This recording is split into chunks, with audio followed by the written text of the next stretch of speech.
Welcome to லக்ஷராஸ் kitchen. இன்னைக்கு நாம சுவையான கல்யாண வீட்டு முட்டைக்கோஸ் பொரியல் எப்படி செய்யறதுன்னு பார்க்கலாம். ரொம்பவே சிம்பிளாகவும் ரொம்ப டேஸ்டாகவும் ரொம்ப ஈஸியாக செஞ்சிடலாம். நிறைய பேர் சாப்பிட விருப்பப்படாத காய்கறியில் இந்த முட்டைக்கோஸும் ஒன்று. ஏன்னா இதோடைய வாசனை பிடிக்காததுனால இதை சாப்பிட்றதுக்கும் யாரும் விருப்பப்படுறது இல்லை.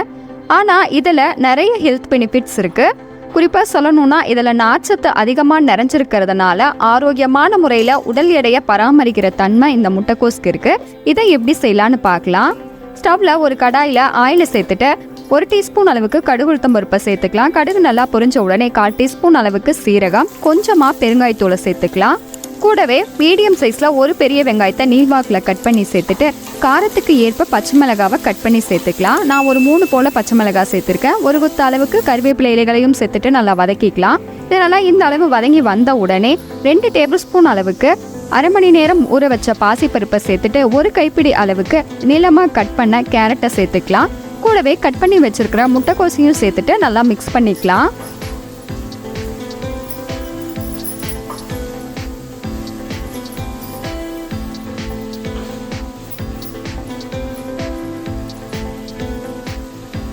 முட்டைக்கோஸ் வதங்கிட்டு இருக்கப்பவே இதுக்கு தேவையான அளவுக்கு உப்பையும் சேர்த்துட்டு நல்லா மிக்ஸ் பண்ணிக்கலாம்.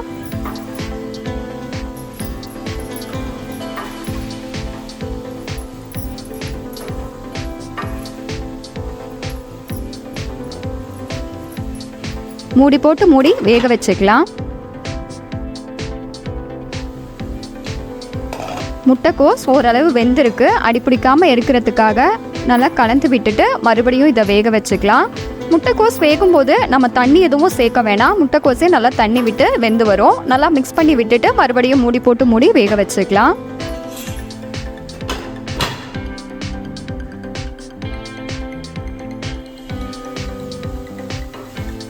நல்லா இந்த அளவு வெந்து ரெடியான உடனே இதில் 1/2 கப் அளவுக்கு ஃப்ரெஷ்ஷாக துருவன தேங்காவை சேர்த்துக்கலாம். பொரியலுக்கு தேங்காவை கூடுதலாக சேர்க்கும் போது சுவையும் கூடுதலாக கிடைக்கும். தேங்காவை சேர்த்துட்டு நல்லா மிக்ஸ் பண்ணிக்கலாம்.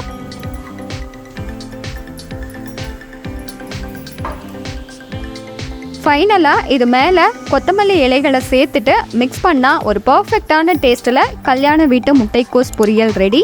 கண்டிப்பாக இதே மாதிரி நீங்களும் ட்ரை பண்ணி பாருங்கள். பிடிச்சிருந்தா லைக் பண்ணி ஷேர் பண்ணி கமெண்ட் பண்ணுங்கள். மறக்காமல் லக்ஷராஸ் கிச்சனை ஃபாலோ பண்ணுங்கள்.